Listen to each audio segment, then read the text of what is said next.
예, 안녕하십니까. 재무부동산과 통계 이범웅입니다. 이번 시간에 4주차 첫 번째 시간입니다. 먼저 4주차 강의 동영상 업로드하는 게 늦어져가지고 죄송합니다. 다음에 이런 일이 없도록 좀 미리미리 준비하도록 하겠습니다. 지난 주차하고 마찬가지로 3주차에 어떤 것을 했는지 한번 살펴보도록 하겠습니다. 3주차에는 이제 표와 그래프 표현을 하면서 정성적 자료의 요약 그리고 정량적 자료의 요약 이 두 가지 부분에 대해서 살펴봤죠. 자, 먼저 이제 정성적 자료의 요약은 도수분포표를 가지고 이제 설명을 드렸습니다. 그래서 도수분포표라고 하는 것은 겹치지 않는 여러 계급, 정성적 자료니까 계급이 범주가 되겠죠. 그래서 겹치지 않는 여러 계급 또는 범주의 도수를 표의 형태로 요약한 것이다 라고 생각하시면 좋을 듯 싶습니다. 작성하는 방법은 첫째 단계에서는 이제 첫째 열에 자료의 계급을 기록하고요. 그다음에 둘째 열에 각 계급에 해당하는 도수를 기록하는 이런 식으로 도수분포표를 작성할 수 있습니다. 도수분포표의 장점은 원 자료에 비해서 더 많은 통찰력을 제공해 준다라고 하는 걸 생각을 해볼 수 있습니다. 자, 이렇게 이제 도수 분포표로 만들었던 걸 각 계급의 상대 도수를 표의 형태로 다시 이제 보여줄 수 있습니다. 이것을 이제 상대 도수 분포표라고 얘기를 하는데요. 상대 도수는 어떤 계급 또는 범주의 도수를 총 도수로 나누어 구한다라고 생각을 하시면 좋겠습니다. 자, 그래서 상대 도수 분포표 이제 소수점의 형태로 나오니까 이걸 백분율 도수 분포표로 다시 전환을 시킬 수 있죠. 그래서 각 계급의 백분율 도수를 표의 형태로 보여주는 것. 그래서 백분율 도수는 이제 상대 도수에다 100을 곱해서 구하면 되죠. 그래서 이런 상대 도수 분포표 또는 백분율 도수 분포표, 이것은 이제 전체 도수에서 각 계급 또는 범주의 도수 비율, 백분율에 관심이 있는 경우에 많이 활용된다라고 생각을 해볼 수 있습니다. 자, 정성적 자료를 요약하면서 이제 그래프로도 요약을 해볼 수가 있는데요. 막대 그래프와 파이 차트를 설명을 드렸습니다. 그래서 막대 그래프는 정성적 자료의 도수 분포표 등의 요약된 정성적 자료를 막대 형태로 표현하는 그래프이다. 그래서 가로축에 계급 또는 범주를 두고 세로축의 도수를 또는 뭐 상대 도수, 백분율 도수를 표시하는 그런 형태로 이제 작성을 하시면 됩니다. 자, 그런데 막대 그래프 그리실 때 유의해야 될 점은요. 각 계급 또는 범주가 분리되어 있죠. 그래서 이 사실을 강조하기 위해서 막대들도 분리해가지고 표현을 하는 것이 바람직합니다. 그래서 막대 그래프는 이제 자료의 내용을 시각적으로 제시를 한다. 그렇기 때문에 이제 독자들이 이해하기 편하고, 그다음에 독자들을 설득하기 편하다라고 이제 생각을 해볼 수 있습니다. 두 번째 이제 그래프로 정성적 자료를 그래프로 표현하는 방법은 이제 파이 차트가 있었죠. 파이 차트는 원 그래프라고 표현하기도 합니다. 그래서 각 계급 또는 범주의 상대 도수, 백분율 뭐 이런 것들을 면적으로 나타내는 그래프이다라고 생각을 하시면 좋을 듯 싶습니다. 그래서 파이 차트 작성하는 방법은 모든 자료를 포함하는 원을 일단 그리고요. 그리고 각 계급의 상대 도수에 상응하는 비율대로 원을 나누어 준다라고 생각을 하시면 좋을 듯 싶습니다. 파이 차트로다가 정성적 자료를 시각적으로 표현할 때 그때 이제 유의해야 될 게 한 세 가지 정도 있습니다. 그래서 첫 번째는 계급 또는 범주의 수가 너무 많으면 복잡해져서 곤란하다라고 하는 거 생각을 하셔야 되고요. 둘째, 각 계급 또는 범주에 대한 설명이 명확하게 나타나야 된다라고 하는 거 고려하시기 바랍니다. 그리고 마지막 세 번째로 각 계급에 나오는 숫자는 도수, 상대도수, 백분율 도수 이 셋 중에 하나로 나오는 것이 바람직하다. 그래서 주로 이제 상대도수 또는 백분율 도수 가지고 많이 활용을 한다라고 생각을 하시면 좋을 듯 싶습니다. 자, 그리고 나서 이제 정량적 자료의 요약에 대해서 살펴봤죠. 그래서 정량적 자료 요약할 때 이제 표로 다 요약하는 게 이제 마찬가지로 도수 분포표와 상대 도수 분포표입니다. 그런데 이제 정성적 자료를 가지고 도수 분포표 작성할 때랑 좀 다르죠. 그래서 정량적 자료의 계급을 먼저 구분을 해야 되는데 여기서 이제 계급이 범주가 아니라 구간으로 나타나게 되죠. 그래서 한 3단계에 걸쳐 가지고 자료의 계급 구분하는 방법이 있습니다. 그래서 첫 번째, 계급의 수를 결정하고, 두 번째, 각 계급의 폭을 결정하고, 마지막으로 각 계급의 경계값을 결정하는 이런 단계를 걸쳐 가지고 정량적 자료의 계급을 구분할 수 있다라고 생각을 하시기 바랍니다. 첫 번째 단계에서 계급의 수를 결정을 해야 되는데요. 계급의 수 결정할 때는 자료의 변동성을 표현하는 데 적합하도록 이제 그 계급의 개수를 결정하시면 좋을 듯 싶습니다. 그래서 세 가지 정도 또 생각을 해볼 수 있는데요. 5에서 20개까지 사용하는 것이 바람직하다라고 이제 보통 얘기합니다. 그런데 제가 보기엔 5개에서 한 7개 정도, 많아봤자 한 6, 7개 정도, 그 정도가 이제 바람직한 듯 싶고요. 네, 두 번째 또 그 계급의 수를 결정할 때 두 번째 생각해 보셔야 될 게 자료가 적을 때는 대여섯 개의 계급수를 사용해야 된다. 근데 자료가 크다라고 해도 이 정도가 좀 맞는 것 같아요. 마지막으로 이제 자료가 많을 경우에는 좀 보다 많은 수의 계급을 사용하면은 이제 좋다라고 생각해 볼 수 있습니다. 자, 두 번째 단계에서는 각 계급의 폭을 갖다가 결정을 해야 됩니다. 그래서 자료를 잘 요약해주는 도수분포표를 나타낼 수 있도록 각 계급의 폭을 결정해야 되는데요. 이때도 좀 유의하셔야 될 게 몇 가지 있습니다. 그래서 계급의 폭은 동일해야 한다라고 하는 거 잊지 마시고요. 그다음에 두 번째, 앞 단계에서 결정한 계급의 수와 그리고 지금 결정하려고 하는 각 계급의 폭 결정은 서로 독립적이지 않다, 연계되어 있다라고 생각을 하시면 좋을 듯 싶습니다.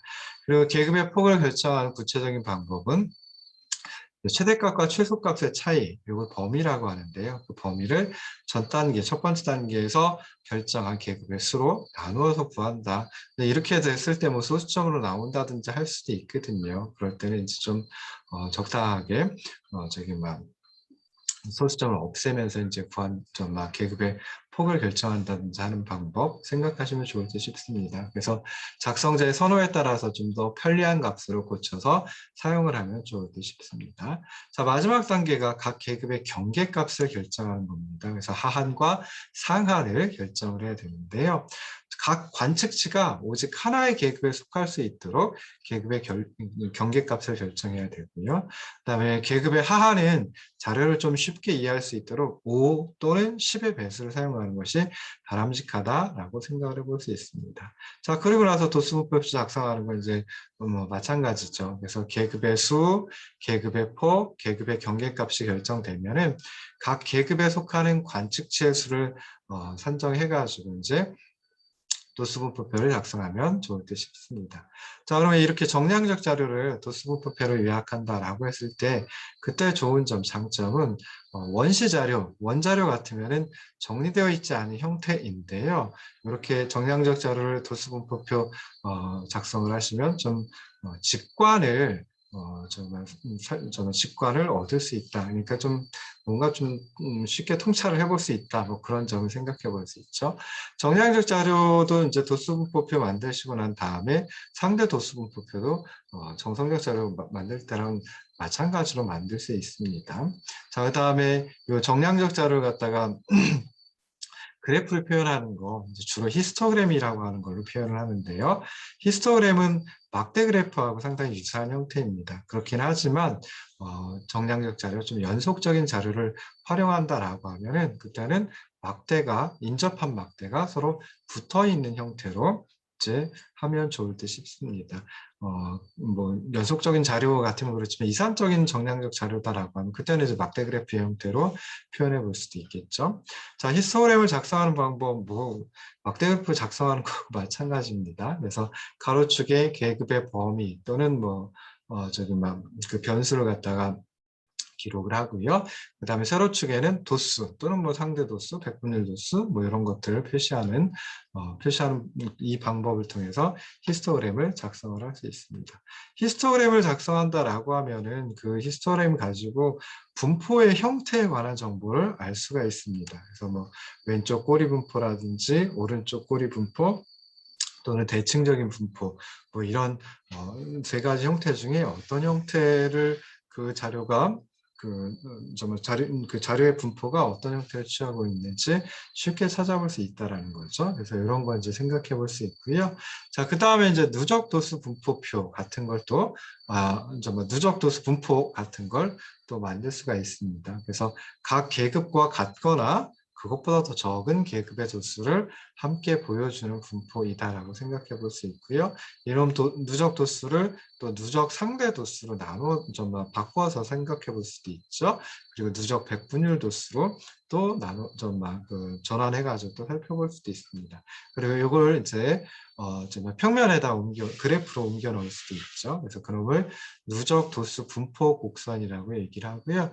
가로축의 관심 변수 그리고 세로축의 누적 도수 등을 표시해 가지고 누적 도수 분포 곡선을 그림을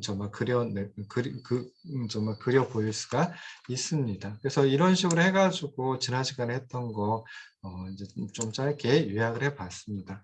자, 이번 시간에는 이제 마찬가지로 정량적 자료의 요약인데요. 근데 탐색적 자료 분석이라고 하는 거 이걸 좀 이제 다뤄보도록 하겠습니다. 그래서 강의안을 띄워놓고 시작하겠습니다. 자, 그래서 두 번째 강의안이고요. 두 번째 강의안이고 지금 22쪽입니다. 그래서 탐색적 자료 분석. 여기서 이제 줄기 잎 그림이라는 걸 보여드릴 텐데요. 많이 보시지 못했던 것이에요. 그래서 뭐 이런 것도 있구나라고 하는 거 한번 생각해 보실 수 있을 테고요. 그리고 이제 새롭게 시도되는 그 표현이기 때문에 여러분들이 많이 모르시긴 해도 뭐 이런 것들 나중에 뭐 이용할 수도 있겠구나. 그리고 뭐 장점은 어떤 것이 있는지 뭐 그 정도 이제 살펴보시면 좋을 듯 싶습니다. 자, 먼저 이제 탐색적 자료 분석이라고 하는 것은 이제 영어 약자로 EDA라고 이제 표현을 하기도 합니다. 그래서 탐색적 자료 분석은 자료를 간단하고 그리기 쉽고 신속하게 요약할 수 있는 기술을 제공하는 분석 기법입니다.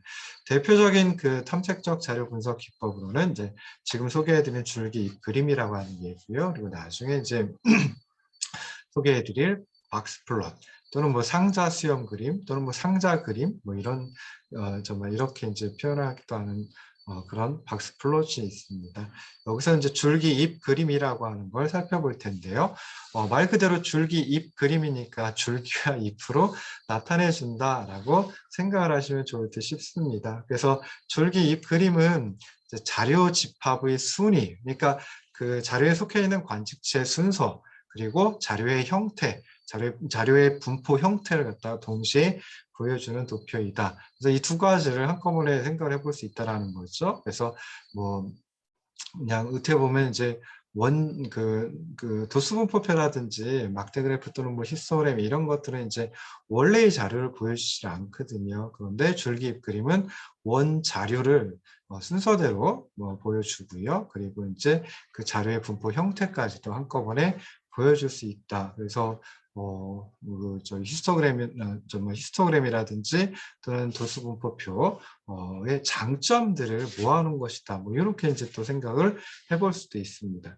자, 그러면 줄기 잎 그림 내용을 보면은 자, 그 줄기 잎 그림에서 자료의 각 관측치는 10단위의 숫자인 줄기와 1단위의 숫자인 잎으로 이제 구분을 합니다. 그래서 첫째 열에는 줄기를 쭉 적고요. 둘째 열에는 잎을 갖다가 쭉 나열을 해 놓습니다. 그래서 줄기 잎 그림 그리는 방법, 작성하는 방법, 뭐 크게 한 4가지 정도 생각을 해볼 수 있는, 좀 4가지 단계로 생각을 해볼 수 있는데, 첫 번째 단계는 자료의 관측치를 크기 순서로 정렬을 해야 됩니다. 그래서 적은 거에서 큰 값, 그러니까 최소값에서 최대값, 이런 식으로, 이런 순서로 이제 좀 정렬을 하고요. 두 번째 단계에서는 줄기와 잎의 두 부분으로다가 이제 구분을 해야 됩니다. 그래서 아까 10단위의 숫자로다 줄기를 삼고 그다음에 1단위의 숫자로 잎을 삼는다라고 했는데 줄기와 잎의 두 부분을 구분하고요. 그다음에 세 번째 단계에서는 줄기에 해당하는 숫자들을 첫째 열의 크기 순서로 수직으로 나열을 하고요.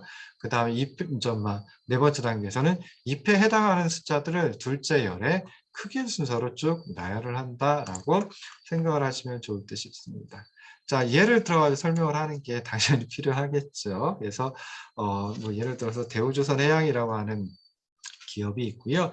여기에 입사하려고 하는 50명을 면접 조사를 했습니다. 그래서 150문항의 적성 검사 결과를 이제 살펴보는 거예요. 그래서 150문항 중에 이 응답자 각각이 얼마나 올바르게 응답을 했는지 그 문항 수를 이제 기록을 해봤습니다. 그래서 보시면 이제 23쪽에 적성검사에서 올바르게 응답한 문항수 해가지고 첫 번째 응답자는 첫 번째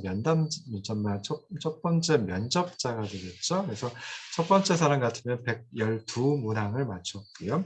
두 번째 면접자는 두 번째 사람은 72문항을 맞췄고 세 번째 사람은 69문항 맞췄고요. 그리고 맨 마지막 50번째 사람 같은 경우에는 119문항을 맞췄습니다. 그래서 이런 것들 갖다 이제 원 자료로다가 이제 도출을 했고요. 자, 그러면 이걸 첫 번째 단계, 줄기입 그림 그릴 때 첫 번째 단계는 뭐였냐면은 자료의 관측지를 크기 순서로 쭉 정렬을 하는 것입니다. 그래서 여기서 보시면은 요 원 자료에서 68이라고 하는 값이 최소값이고요. 그다음에 최대값은 요 위에는 141입니다. 그래서 68에서부터 시작해가지고 최소값서부터 시작해가지고 맨 마지막에 최대값 141이 되도록 쭉 나열을 순서대로 크기 순서로 이제 정렬을 하는 거예요. 이게 첫 번째 단계입니다. 그래서 68, 69, 72, 73, 73 뭐 이런 식으로 해가지고 맨 끝에 127, 128, 132, 134, 141 뭐 이런 식으로 해가지고 이제 크기 순서로 쭉 나열을 하는 겁니다. 이게 첫 번째 단계이고요. 두 번째 단계에서는 줄기와 잎을 구분을 해야 되죠. 그래서 여기서는 줄기는 10단위로 하고요. 잎은 1단위로 이제 설정을 하면 됩니다. 그러면은 보시면은 줄기는 여기 68이니까 68의 줄기는 6이 되겠죠. 그리고 쭉 가서 72 같으면 줄기가 7이 되는 거고요. 10단위니까. 그 다음에 여기 8도 있고요. 그리고 이제 9도 있고요. 10 있고, 그 다음에 여기 11이 있고요. 그 다음에 여기 12가 있고 그리고 13도 있죠. 마지막으로 14도 있습니다. 그래서 6서부터 14까지 이게 이제 줄기에 해당하는 숫자들이다라고 생각을 해볼 수 있습니다. 세 번째 단계에서 이제 줄기에 해당하는 숫자들을 첫째 열에 이렇게 여기서 보시면은 이렇게 첫째 열의 수직으로 나열을 했습니다. 자, 그리고 나서 이제 마지막 단계에서 잎에 해당하는 숫자들은 둘째 열에다가 이렇게 크기 순서로 나열을 해 놓은 거예요. 그래서 윗그림 보시면 이걸 조금 적게 해보면 좋을 텐데요. 이게 6이니까 요것만 가지고 봅시다. 자, 그래서 6이 줄기인 숫자는 68하고 69 둘밖에 없죠. 그래서 요 줄기가 6이면 이건 60을 의미하는 거죠. 그리고 잎이 8이면 68이 됩니다. 그리고 줄기는 6이고 잎이 9면 요거 69죠. 그래서 여기 있는 68하고 69를 이렇게 첫 번째 행에다가 이렇게 이제 표시를 할 수가 있어요. 그 다음에 줄기가 7인 거, 그러니까 결국 70을 의미하는 거죠. 줄기의 단위가 10이니까. 그래서 보시면은 처음에 나오는 게 72가 나옵니다. 여기. 그래서 줄기는 7, 그리고 잎은 2가 되겠죠. 그 다음에 두 번째는 73이에요. 그래서 그거는 이제 줄기는 7, 잎은 3. 이렇게 이제 표시를 할 수가 있는 거죠. 그래서 얘가 의미하는 건 지금 73입니다. 여기 7, 정말 줄기가 7이고 줄기의 단위는 10이니까 70이 되는 거죠, 이게. 그리고 요거까지 하면 73이 돼요. 세 번째도 73. 요 위에 보시면 있습니다. 그리고 75, 76, 76이 또 있습니다. 그리고 줄기가 8인 거 보시면 여기 80서부터 시작해가지고 81, 81, 82, 83, 84, 85, 86까지 있죠. 그래서 그거 처음에 나오는 거 줄기가 8이고 잎이 0이니까 80.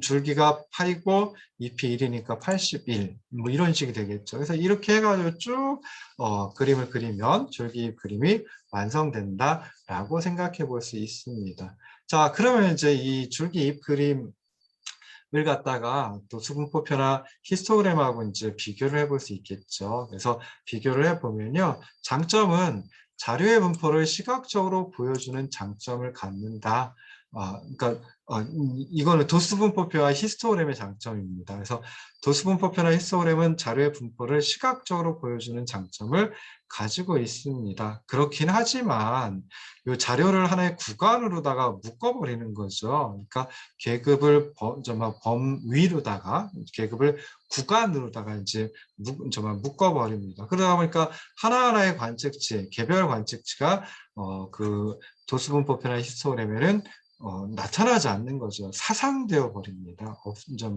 어떻게 보면 없어져 버린다라고 생각을 해볼 수 있어요. 그거에 비해서 줄기 잎그림은 원 자료를 크기 순서로 쭉 보여주기도 하죠.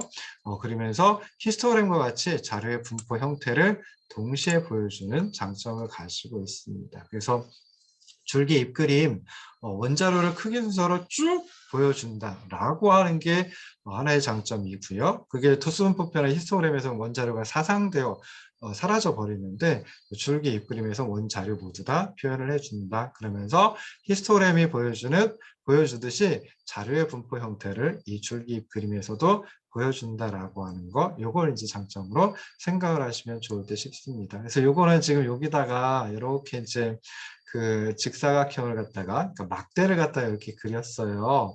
막대를 그리고 막대가 인접해 있죠. 그러니까 히스토그램하고 비슷한 형태인데 단지 요거는 이렇게 눕혀져 있는 거죠. 요 놈을 갖다가 이렇게 왼쪽으로 90도 회전을 시킨다라고 하면은 그러면 여기 여기 있는 게 왼쪽으로 90도 회전한다라고 하면은 이게 바로 이제 히스토그램이 돼버리는 거죠. 그리고 히스토그램이 보여주듯이 자료의 분포 형태가 어떤지를 갖다가 보여줍니다.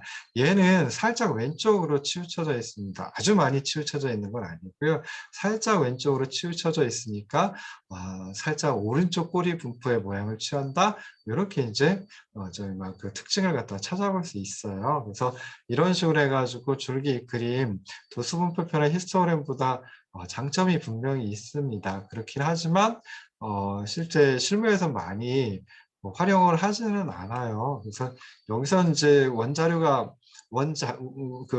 로우 데이터 원자료에 속한 관측치가 50개밖에 되지 않으니까 이렇게 줄기 그림으로 쉽게 그릴 수 있죠. 근데 만약에 로우 데이터 자료에 포함된 관측치의 숫자가 뭐 한 1000개, 2000개다라고 하면 그걸 이 줄기 그림으로 나타내 준다라고 하는 거 이거 쉽지 않습니다. 그래서 좀 많이 활용을 하고 있지는 않다. 그렇지만 이런 그 줄기 그림 같은 그런 그 탐색적 자료 분석 기법도 있다라고 하는 거 생각을 해보시면 좋을 듯 싶어요. 자, 좀 전에는 줄기의 단위가 10이었죠. 근데 뭐 10이 될 수도 있고요. 또는 줄기 잎그림에 사용되는 사용되는 게 뭐 10단위가 아니라 뭐 100단위가 될 수도 있고 그럽니다. 또 뭐 1000단위가 될 수도 있고 그렇겠죠. 그러면 이제 잎의 단위도 달라지게 됩니다. 그래서 뭐 잎의 단위, 줄기의 단위가 100이다라고 하면 잎의 단위가 10이 될 수도 있는 거고요. 줄기의 단위가 1000이면 그리고 잎의 단위는 뭐 100이 될 수도 있고 뭐 그렇습니다. 그래서 여기 예를 들어 가지고 패스트푸드점에 15주 동안 팔린 햄버거 수의 자료.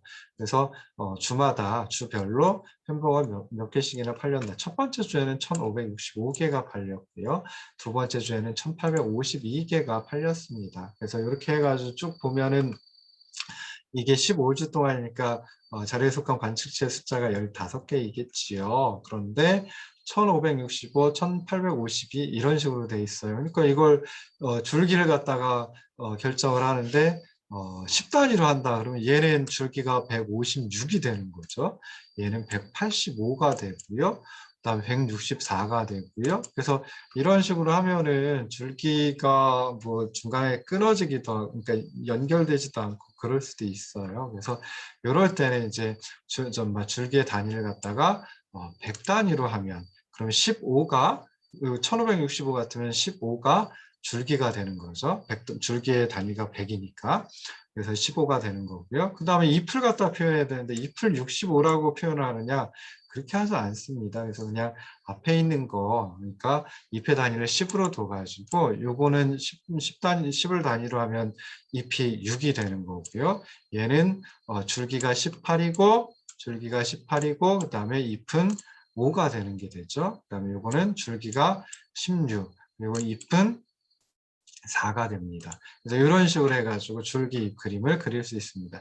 이 자료에서 보면은 최소값이 1565개 있고요. 그다음에 최대값은 2044개예요. 그러니까 순서대로 크기 순서대로 정렬되어 있질 않죠. 그래서 첫 번째 단계에선 크기 순서대로 정렬을 하고요. 그다음에 두 번째 단계에서는 줄기를 갖다가 줄기와 잎으로 이제 구분을 해야 돼요. 그래서 줄기의 단위는 100, 그리고 잎의 단위는 뭐 10 이런 식으로 해가지고 구분을 해야 되고요. 또 세 번째는 줄기에 속한 줄기에 해당하는 숫자들을 갖다가 첫째 열에다가 여기다가 쭉 나열해 놓고 그 다음에 마지막 단계에서는 잎에 해당하는 숫자를 이렇게 두 번째 열에 수평으로다가 이렇게 좀 표시를 해주면 됩니다. 나열을 해주면 됩니다. 그래서 가장 적은 게 1565개였죠. 그래서 그놈의 이제 그 1565 가지고 생각하면 줄기는 15가 되고요. 잎은 6이 됩니다. 근데 사실은 이렇게 하면 1560이 돼요. 1560이니까 1565라고 하는 원 자료하고는 또 좀 차이가 정말 차이가 나는 거죠. 그래서 어떤 분들은 그냥 여기다가 65를 써주기도 하고 그럽니다. 근데 일반적으로는 이렇게 이제 표현을 한다라고 해요. 그래서 실제로 이제 줄기 잎 그림을 많이 활용을 하지는 않지만 그래도 줄기 잎 그림이 가지고 있는 분명한 장점은 있다라고 하는 거 한번 생각을 해보시면 좋을 듯 싶습니다. 자, 잠깐 쉬었다가 다시 돌아오도록 하겠습니다.